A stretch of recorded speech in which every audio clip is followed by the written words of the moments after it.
Welcome to the Only One Shot Golf Podcast. I'm Jim Gallagher Jr. Let's talk junior golf today. Let's talk with VJ Trolio, the teaching professional at Old Waverly Golf Club and the author of the book Only One Shot. And I think one of the cool things is to get VJ on, get his perspective on a lot of things we've talked over the years of, how a elite player or elite golfer is made. And he discussed that in our first season. You want to go back and listen to those. Those are some very informative ones. And it's just always good to get his updates on kind of where the state of the game is in instruction and everything. So we'll get VJ on. We'll talk a little bit of that. He and Timmy Overton have done an incredible job. They've built one of the premier junior programs at Old Waverly. And it's just been amazing to see what they started years ago, and let's see that they've got kids that have gone through the program now playing Division I golf. Of course, VJ has his son Cohen at LSU and his son Collins at Ole Miss. So you've got guys that are kids who have gone through the programs and have got some success. So with that being said, let's get VJ on the line. All right, let's talk junior golf with golf instructor from Old Waverly, VJ Trolio. VJ, you and Timmy Overton, the short game instructor at Old Waverly, built one of the premier junior programs at Old Waverly. Appreciate you being with us. Yeah, absolutely. I'm glad to be here. I'm glad to be on the Only One Shot podcast. Well, since you wrote the book, it's only fair that you're back on. You're the reason we're doing the podcast. That's right. So we've got to go with that. But what's been the key to that success? I remember you watching. You had 15, 20, 30 kids. You haven't had to spread them out. And what's been the key to that success of the program you've seen over the last 15, 20 years you've been doing it? Consistency, right? Consistency with us as coaches and teachers. Consistency in our schedules of seeing the kids.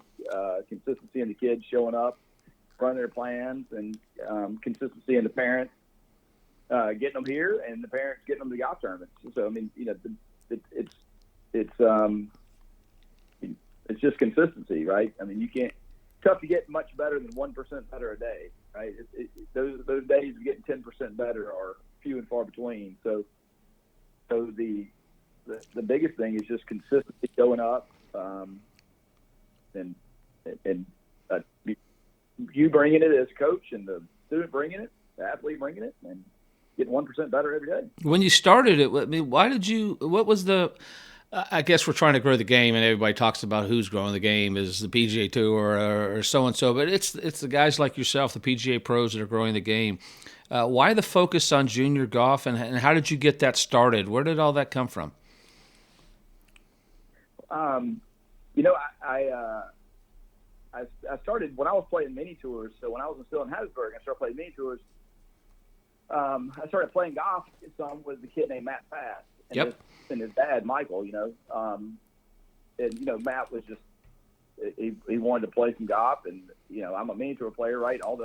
Everybody else is either at work or the college guys are playing with the college guys, qualifying and practice and so forth and so on. So, and then when I started teaching Fast was obviously one of my first students, and then when I started teaching, it seemed like almost immediately I was on the range down in Jackson with Vance Veazey. It was so quick. It was like I was teaching some, and then I was immediately on the range at a tour event in Jackson, and then I was immediately with Doug Barron at the Disney. Remember the Disney event? Yep. He used to wrap these up, yep. Right? And so I got the exposure really, really quickly.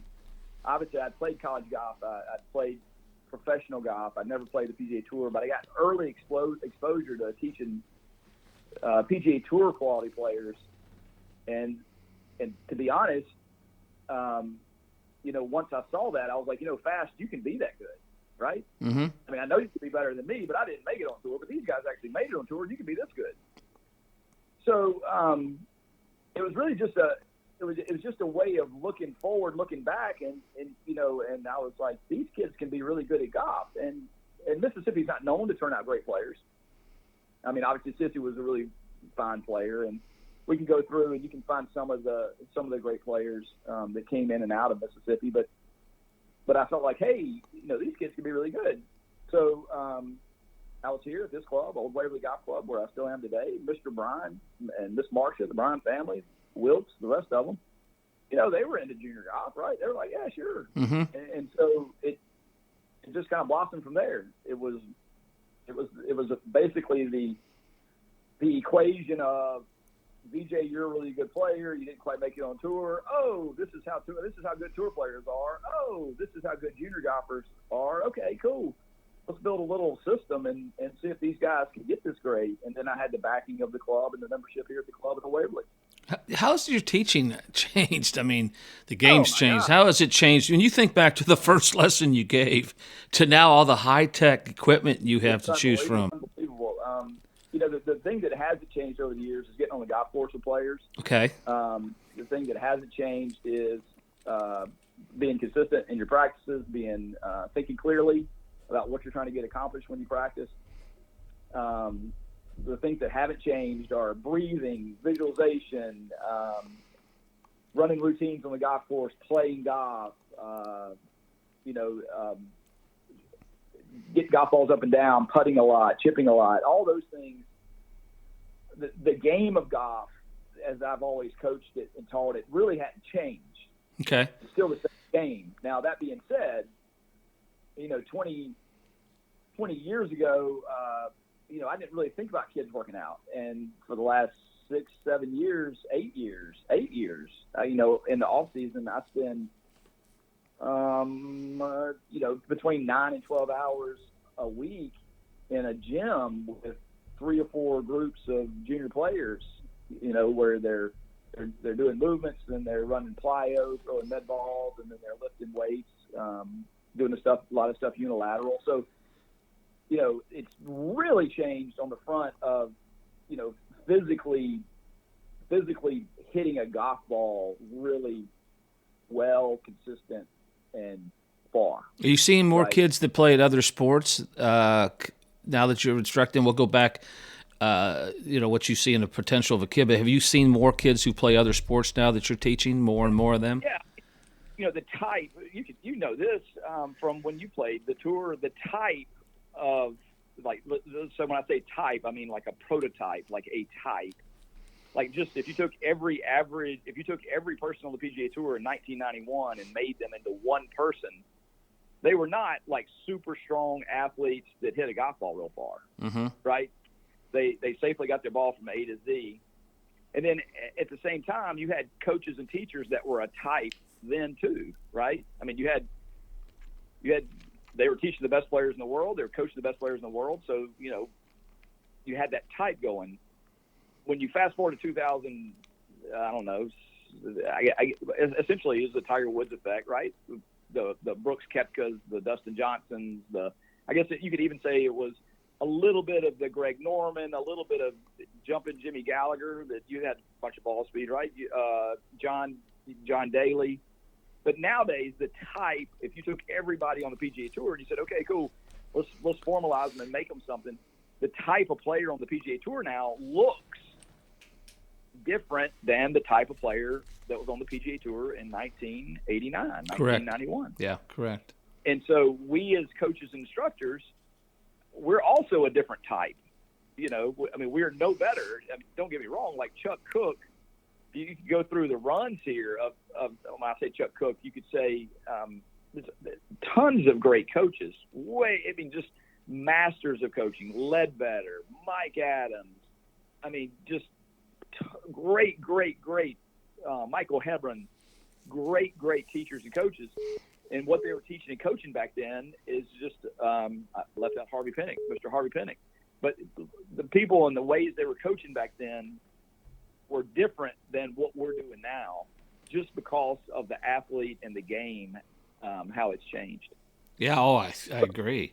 So, it's just amazing. Like, people talk about playing multiple sports. It's like, you absolutely play multiple sports. That's been play a bunch of sports. And then as you get older, you're going to have to siphon off into specialization, right? You get 15, 16, 17, you have to kind of start siphoning off into specialization. But But the game is still the same game when it comes to junior golf. It's still the same game. You know, I mean, like the players that get out there and that commit that safely get their ball closer to the hole each time, and the players that get out there and when their ball is closer to the hole, golf's easier for them.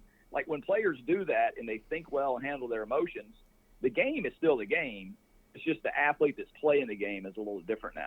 And when you wrote the book, Only One Shot, and you asked the question, you know, or you've answered the question in the book, how are elite golfers made? How would you answer that now? And has it stayed the same, or is it different than when you wrote the book a few years ago? I would. It's still the same. You know, proximity to golf, proximity to good instruction, consistency of showing up, giving it 100%, the culture of the family, you know, putting resources, right? You know, whether it be time resources, financial resources into the athlete. You know, golf's a 20-year developmental sport, right? So it kind of starts early and it sort of starts growing itself. So I would say it's still the same answer for sure. No different. What do you tell the parents, you know, as far as a competition part, when, you know, you've been teaching these kids and they're starting at your programs, and advice as far as, you know, getting them into tournament play? Is there a sequence or a level they play out? Or what's your advice on that? There is, and I don't want to get too far off in the weeds, but I get this question a lot. So I would, can I get in the weeds a little bit? Get in the weeds. I got a weed eater. Okay. Yeah, cool. So page 97 of Only One Shot, but I'm just reading here from the book. With the winner's share at 18% of the total purse, golf is one of the most capitalistic of sports. While oftentimes the difference between first and 10th may be only a few strokes, the 10th place finisher will receive only 2.7% of the payout. So, you know, in professional golf, first place is 18% of the total purse. In 10th place is 2.7% of the total purse. And so we sometimes think of junior golf being different than that, right? So we sometimes think that junior golf is not that capitalistic. In other words, you know, a top 5 finish is a good finish, or a top 6, or maybe even you work it off a score, however it is. But one thing, getting here in the weeds, one thing that junior golf parents, that I have to remind junior golf parents, I get this question a lot, is that really golf is a very capitalistic sport. If you win the tournament, you simply get more, a lot more, than finishing 5th. Mm-hmm. And 5th gets more than 20th.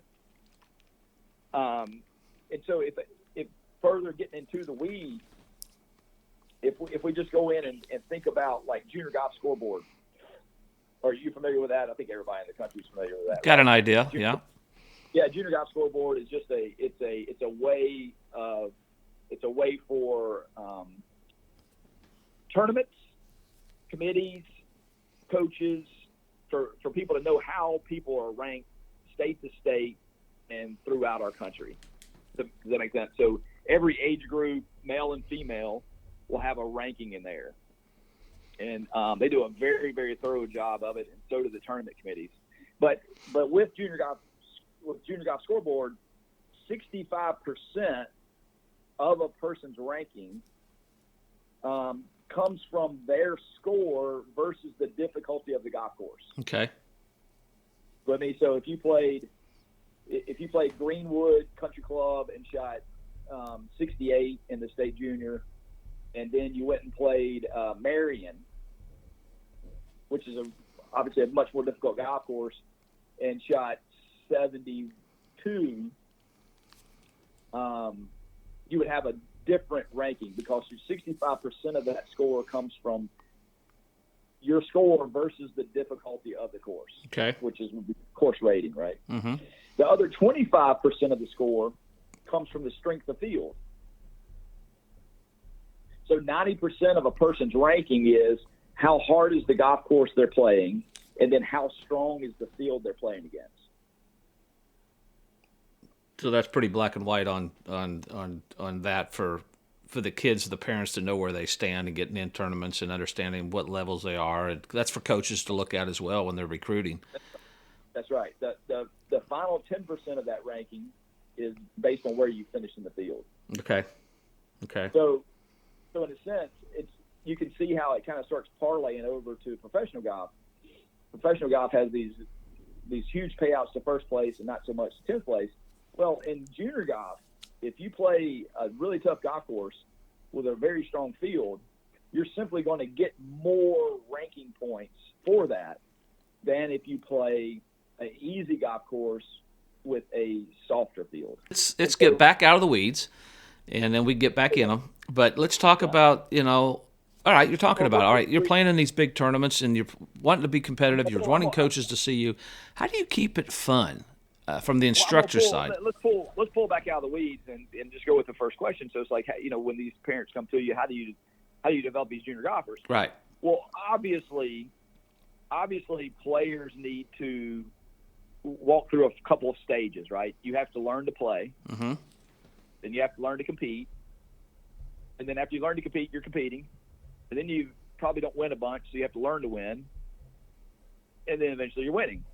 Mm-hmm. So obviously kids need to play high school golf. They need to play local state stuff, local community stuff. The kids need to learn to compete. They need to compete. They need to learn to win. They need to win.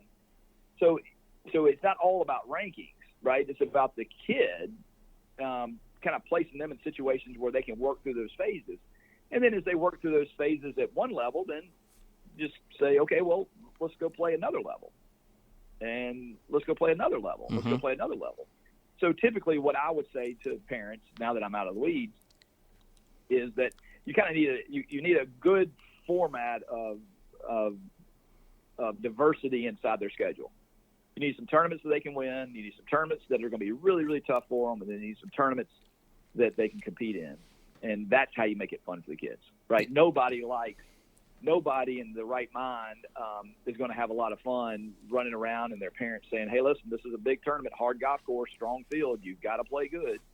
Well, that's not any fun, right? No. Now, what is fun is winning about 4 or 5 U.S. Kids event and then going to play in the Future Masters, right? Right. But, whoa, man, these guys are good.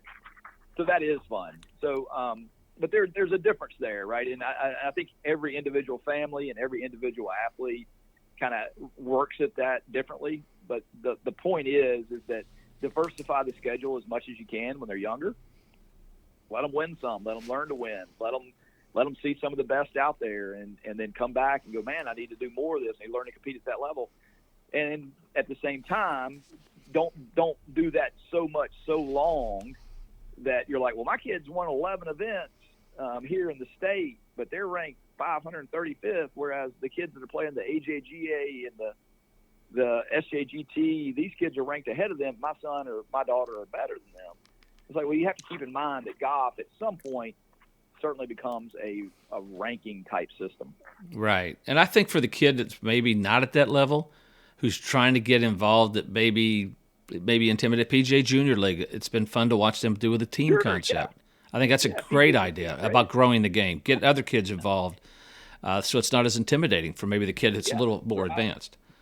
Drive, chip, putt, PGA Junior League. There's so many cool programs out there. U.S. Kids does a lot of, state and regional stuff. There's a lot of little local tours out there. There's a lot of state-run tours. And those tours are super important because those tours are the tours where these kids get to work through these phases. By the time you and I both know this with our children, by the time you get 15, 16, 17, 18, it gets, it's a little different level. The kids have to love it and enjoy it at that point because now it's about them and their goals and their desires, and it's more of an elite mindset, and it's less of the fun, get ready, learn to play, enjoy yourself, learn from your mistakes, and it's a lot more of the kid kind of driving the show, wanting to win golf tournaments. You mentioned earlier about getting the players that you're instructing on the golf course. I read a quote from Rory McIlroy. He says, focus on scoring. and trying to balance the range time that you're going to probably learn a little bit more, which falls right into what things I love is being on the golf course, because I feel like I learned so much more on the golf course. Not saying you don't hit balls, but how do you balance that as an instructor? If you have a kid that wants to spend the whole time on the golf course and playing versus maybe doing some range time. As long as we play golf, we're going to have to select the shot. And the shot is constantly changing, right? I mean, number one tee here at Old Waverly, if the wind's off the right, you might be going, okay, cool, I'm going to hit this ball off the wind, take it left. The wind's dead into you. You're like, hey, I'm going to bore this one through the wind there if the wind's off the left, right? Every shot in golf is a little different, and we always have to select the shot. Mm-hmm. We have to go to address. Like, we can't play the game if we don't get over the golf ball, right? We have to go to address. So after we select a shot, we have to walk in there and get over it and get ready to hit it. And while we're over it, we have to know the execution of the motion we're trying to make. We have to, right? You can't put a golf swing together in a backswing, right? You already have to know what your swing feel is. Am I going to take it inside, take it there, whatever the feel is that we're working with. So we have to always in golf select a shot. We have to always go to address. We have to always know what our motion is going to feel like on this, right? I have a 6-foot putt versus a 30-foot putt. And then finally, after that ball leaves, we have to get back into a state of mind. We have to accept the outcome and get back into a state of mind that we can go do that again, right? So there's four key factors. You got to select your shot. You have to go to address. You have to execute your motion, and you have to get back into a state of mind where you can do that again. Absolutely. And so the reason people don't get a lot better on the driving range is because on the driving range, it doesn't require that. See, on the driving range, we don't have to select a shot, really. We can just kind of have a post sitting out there and we're hitting at it. On the driving range, we're always at address, essentially, right? We can just hit, break, and hit. Right. On the driving range, we're supposed to be working and practicing and ingraining this motion that we're going to execute. And on the driving range, we don't really have to accept the outcome, right? We can pull a note over and hit it. So that's the way I always approach it, is that golf is going to always be a very mental transitional game because there's so many variables and there's so many variations and the pins are out there. There's so many different things going on that if you don't learn to accept your shot and then go to the next shot, select how you're going to get it close to the hole, hop over there to address, execute your motion, and then accept that outcome. If you don't learn that, you'll never be a great player. Absolutely. So golf requires us to be on the golf course going through the transitions of that. It doesn't matter what your ground reaction forces are. It doesn't matter what your kinematic sequence is. It doesn't matter if your club's on and off plane. Like you have to play enough golf where you understand how you play good golf, and so there's no real balance there, right? It's simply analyze, which we do a lot around here. We analyze golf swing. We say, hey, you need to get the club a little bit more for Jimmy Gallagher. You need to trace the line more. It's like, okay, cool, got it. And then from a coaching perspective, it's like, cool, now let's build you a little practice place where you can do that. Now let's get on the golf course. Now select a shot for me.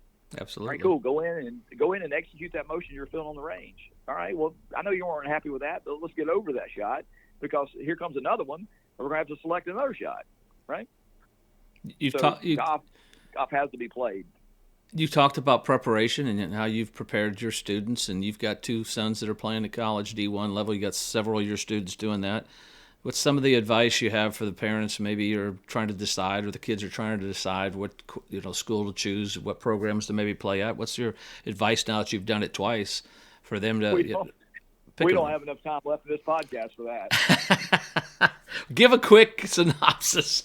We don't want to get into the gory details of it all, but I mean, don't you? I always my advice to the kids, and then we can move on. But my advice to the kids is always, if you get hurt, you miss a trip, is you pick a school that you would be happy to be at regardless of playing. Yeah. I think that's one of the formulas when you get down between 1, 2, or 3 schools. Definitely 100%. Because the college athletes they don't know what's going to happen when they get to college. They don't. There's no perfect situation. I think that's the difficult part.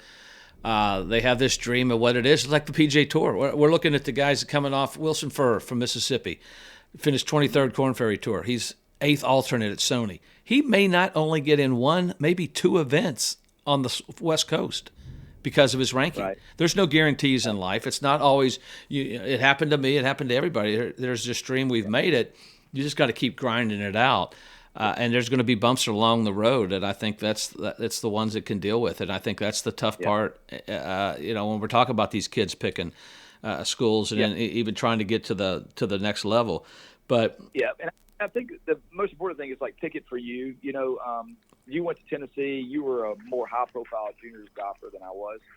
I went to Southern Miss. I got recruited by Ole Miss, Mississippi State, and I went to Southern Miss. And so when I was going to school, I was the reason I went to Southern Miss was, the coach was like, hey, look, I'll give you a spot and you're going to play a lot down here. And you might have gone to Tennessee for different reasons than that. So I think that's one of the bigger keys is going to the right school for your right reasons.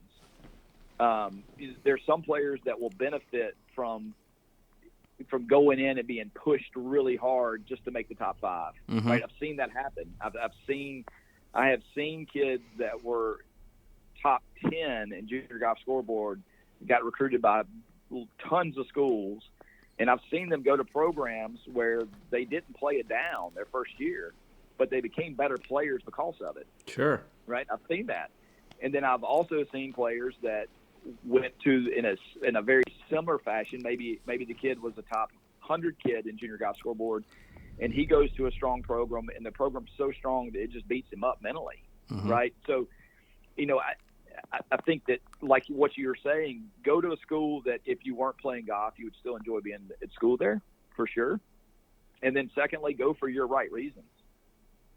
Go for your reasons. I think the reason you went to Tennessee is probably a little different reason than I went to Southern Miss, but we both went for the right reason.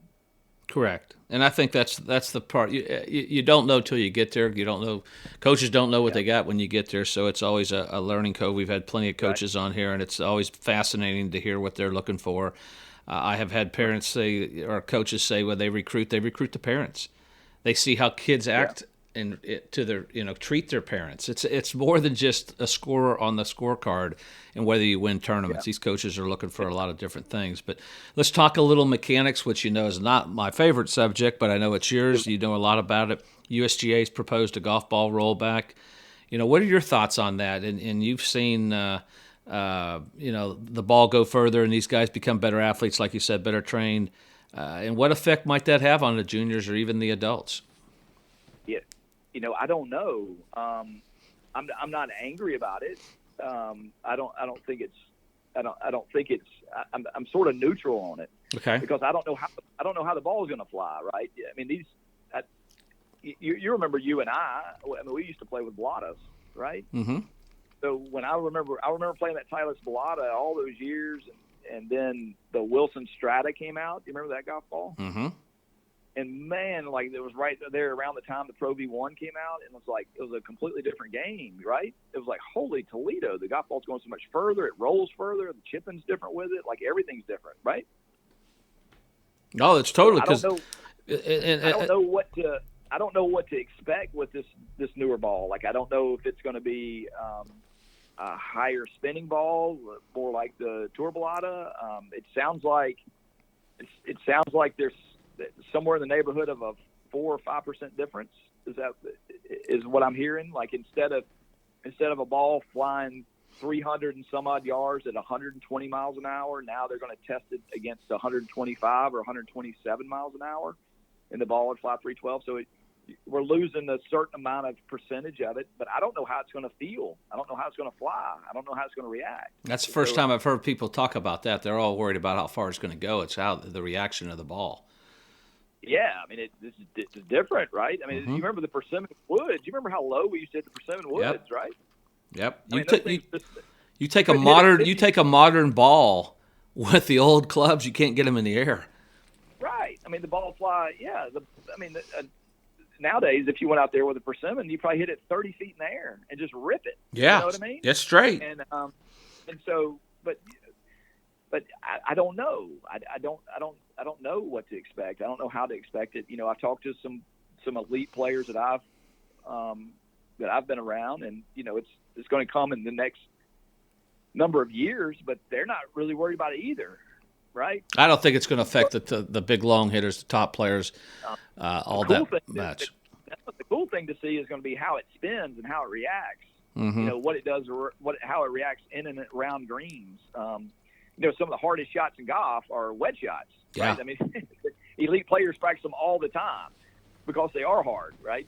And so how that changes those spin rates, those launch angles, how that stuff works, how it works around the greens, what it feels like when you putt. Those are things. I think that's going to be that's a great point. I think that's going to be where you see the wedge game. I think that's where it's going to really show. It's different.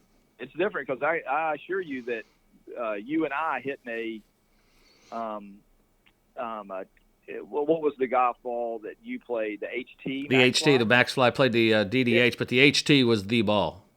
Yeah, and I assure you that you hitting a 75 or 90-yard shot with an HT is different than you hitting a 75 or 90-yard shot with Pro V1. Mm-hmm. It's just different, right? Yeah. And so I look forward to seeing how it's going to be, what it's going to do to the game. It's fun to see, and the results are the results. There's a lot of smart people at the USGA, and there's a lot of smart people in the R&A, and there's a lot of smart people on the PGA Tour. And, you know, the people that make these decisions throughout, they're very intelligent. They know what they're doing. So it'll be interesting to see what transpires. I think it gets back to fitness. Like you said, these kids are learning how to gain speed. You're teaching it. Yeah. I think that's as big a much. Equipment, yes, it's no question it's going. But you've seen that, you know, how has workouts changed even in the last 5 years in your instructing? It's unbelievable. It's unreal, you know. And you had some real pioneers out there, like Michael Bentley, for instance, out in California. Michael was a pioneer in ground reaction forces, you know. But it was like, you know, back then they had these things in like hospitals, right? You had these dual plates, right? Or you had these. It's just amazing. But nowadays, like, there are literally things that I can show or teach somebody through technology that I would have never learned. Never. Yeah. I mean, ever. I could have stood on the driving range forever and played it. All I did was play golf, and I would have never in a million years learned some of these ways to create power and force from the ground and how the energy travels through the system kinematically. It's just wild. And so that's really, you know, that's changed the game. And then obviously you have great workout people out there. So you take that stuff and you take the workouts, the athletes are just going to get better. They're going to get faster. They're going to get stronger, and they're going to get quicker. You know, I guess Bobby Jones changed the game. I guess Seve changed the game. I guess Palmer, Nicklaus changed the game. Yep. And then now Tiger changed the game. And when Tiger walked out there with those red shirts on, with those guns showing, it's just not ever going to go back to the other way. No. Where do you see the game in 5 or 10 years with your little crystal ball? I know you have over there at Old Waverly. One. You don't? You used to. I don't. I lost it. I had it, and then I lost it. I had it when I was about 28, and then I lost it. I don't. You know. Hey, keep growing the game. It's still, other than a church, it's the safest place on the planet for kids to grow up. You know, these kids, they have to walk up to adult men and adult women and say, "Hi, how are you doing? Hello." They have to speak to them. They have to take their hats off when they go in the clubhouse and in the pro shop. Our game is still played a very honest game, right? You keep your own score, you keep your competitor's score. You don't touch your golf ball, like all these things. It's just a fantastic game, and I think that as long as it is, I think it's going to continue to grow and continue to grow as long as we produce a culture that gets these kids out here. How are you, VJ Trolio, going to grow the game? Don't worry about the world changing. How are you going to grow the game? I'm going to grow the game. I'm going to keep doing what I do. I'm going to keep asking athletes to to write down goals. And then after they write down those goals, I'm going to keep asking athletes what skills they have to accomplish those goals. And then after we decide on what skills they need, me and that athlete are going to build a system to develop that skill. And so that's what I'm going to do. Perfect. You mentioned the integrity. One thing my dad did is you had to know the rules, and you had to learn a new rule each week. Do you think that's a lost art with today's game? Because I see so many people, they're just out trying to have fun. It's a change, and we're trying to do it. It's part of growing it. Do you see any emphasis on the rules or not?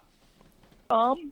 I think it's changed. It was a lot more individual play back when senior was running tournaments. Nowadays, it's more group play, right? It's more scrambles, 4 balls. That's more of the popularity than individual stuff. But the rules of golf are really, really important. And one thing we all need to do is do a better job of raking bunkers. Yes, we just don't hit in them. Boy, I see that all the time on the golf course and playing lessons and stuff. When you just have in tournament play, people rake bunkers, but just in normal day-to-day play, we as a country have to do a better job on raking our bunkers. I agree. That's a good way to end this. That's a good way to end it. Our number one goal next time you're out, it's January, but just go out and learn how to rake a bunker. If you're going to rake it properly. Not with your foot. That's right. I remember caddying for you, and you got on me in San Antonio. That's right. You're like, that divot's not full. I was like, oh gosh, I got to get back in there and fill it. I'm sorry. Yeah, that's in my bad days. But Vij, appreciate the insight. My pleasure. And we appreciate spending some time with us. How do they get a hold of you? They can DM me on Instagram or vj@troliogolf.com. Get a lesson. Learn a lot. He's the man. Appreciate it, Vij. Fertile fields of flatlands and hills raised by anything, whatever a farmer can dream. Slug burgers, shrimp boil, catfish fried up in oil. Oh, good gosh almighty, just a husk of hot tamale now. Now that's Mississippi. America's music birthplace, where rock and roll was made out of our gospel and blues and that pure country tune. Oh, authors and poets, so profoundly stoic, an imagination of a child, let their words run wild. Come on.